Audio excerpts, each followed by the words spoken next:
नमस्कार, मैं हूं शुभे मिश्रा और आप देख रहे हैं न्यूज़ 18 बिहार झारखंड का डिजिटल प्लेटफॉर्म। त्योहारों का सीजन है और ऐसे में सोने चांदी की खरीदारी की बात आपके भी मन में ज़रूर आती होगी, लेकिन कहीं ना कहीं इन दिनों जो सोने चांदी के भाव में लगातार बढ़ोतरी देखी जा रही है, ऐसे में सोना चांदी की शॉपिंग लोग कम ही कर पा रहे हैं। लेकिन अगर आप भी प्लानिंग कर रहे हैं तो आपकी प्लानिंग अब ज़रूर पूरी होगी। आपको बता दें कि सोने और चांदी के भाव में अब गिरावट दर्ज की गई है।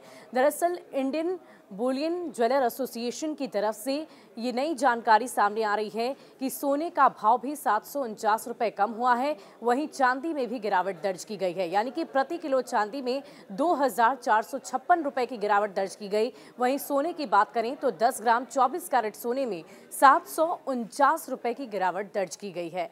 क्या है पूरी खबर, आपको विस्तार से बताते हैं। India Boolean and jeweller association के अनुसार सोमवार को 10 ग्राम 24 कैरेट सोने का भाव 749 रुपए गिरकर 71,192 रुपए हो गया है। इससे पहले इसके दाम में 71,931 रुपए प्रति 10 ग्राम थे। वहीं चांदी की अगर बात की जाए तो 2,456 रुपए गिरकर 80,882 रुपए प्रति किलो हो गई है। इससे पहले चांदी 83,338 रुपए प्रति किलो पर थी। इस साल सोना मई में 74,222 प्रति 10 ग्राम के ऑल टाइम हाई पर पहुंच चुका है। वहीं चांदी 29 मई को अपने ऑल टाइम हाई 94,280 रुपए प्रति किलो पर पहुंच गई थी। दिल्ली में 10 ग्राम 22 कैरेट सोने की कीमत 66,950 रुपए और 10 ग्राम 24 कैरेट सोने की कीमत 73,020 रुपए है। वहीं मुंबई में 10 ग्राम 22 कैरेट सोने की कीमत 66,800 रुपए और 10 ग्राम 24 कैरेट सोने की कीमत 72,870 पर पहुंच गया है। वहीं कोलकाता शहर की बात करें तो 10 ग्राम 22 कैरेट गोल्ड की कीमत 66,800 रुपए और 24 कैरेट 10 ग्राम सोने की कीमत है 72,870 रुपए।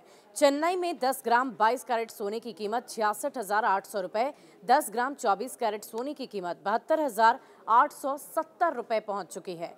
IBJA के अनुसार 1 जनवरी को सोना 63,352 रुपए पर था, जो अब 71,192 रुपए प्रति 10 ग्राम पर पहुंच गया है। वहीं 1 किलो चांदी के दाम 73,395 रुपए से बढ़कर 80,882 रुपए तक पहुंच चुके हैं। अब सोने का भाव गिर गया है तो सोना खरीदते समय आप 3 बातों का खास तौर पर जरूर ख्याल रखें। कौन कौन सी है वो 3 बातें, आपको बताते हैं। हमेशा ब्यूरो ऑफ इंडियन स्टैंडर्ड यानी कि BIS यानी कि हॉलमार्क सोने की ही खरीदारी आप अनिवार्य रूप से करें। इसके बाद सोने पर 6 अंकों का हॉलमार्क कोड रहता है, उस कोड को आप जरूर देखिए, मिलान करें कि वो 6 अंकों का है या नहीं। इससे हॉलमार्क यूनिक आइडेंटिफिकेशन नंबर यानी कि HUID नंबर इसे कहा जाता है। ये नंबर अल्फा न्यूमेरिक यानी कि कुछ इस प्रकार होता है AZ4524। इस तरह के नंबर्स अगर आपको नजर आते हैं तो आप समझ सकते हैं कि ये जो खरीदारी आपने की है वो सटीक है, हॉलमार्क है।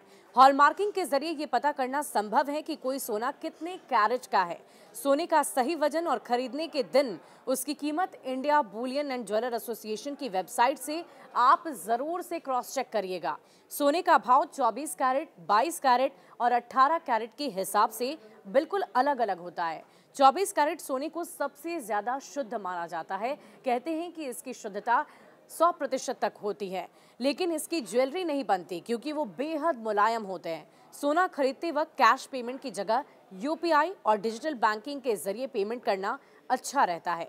आप चाहें तो डेबिट या क्रेडिट कार्ड के माध्यम से भी पेमेंट कर सकते हैं और इसके बाद बिल लेना तो बिल्कुल भी ना भूलें। यदि ऑनलाइन ऑर्डर किया है तो पैकेजिंग भी आप जरूर चेक कर लें। तो देखिए, सोने के भाव में अब गिरावट दर्ज की गई है। जाहिर सी बात है ये खास तौर पर उन महिलाओं के लिए जो इस वक्त ये सोच रही थी कि वो सोने के ज्वेलरी की खरीदारी करेंगी, क्योंकि त्यौहार अब आने वाले हैं। तो ये बहुत ही बड़ी और अच्छी खुशखबरी है, आप खरीद सकती हैं, खरीदारी कर सकती हैं। लेकिन जो 3 बातें हमारे द्वारा आप तक पहुंचाई गई हैं, उन 3 बातों का ज़रूर ख्याल रखें। आप हॉलमार्क सोने की ही खरीदारी करें। 24 कैरेट सोने को सबसे शुद्ध माना जाता है, उस तरह की सोने की खरीदारी आप ज़रूर करें। कैसा लगा आपको ये वीडियो, कमेंट सेक्शन में ज़रूर लिखिएगा। ज़्यादा से ज़्यादा लोगों को शेयर भी ज़रूर करिएगा।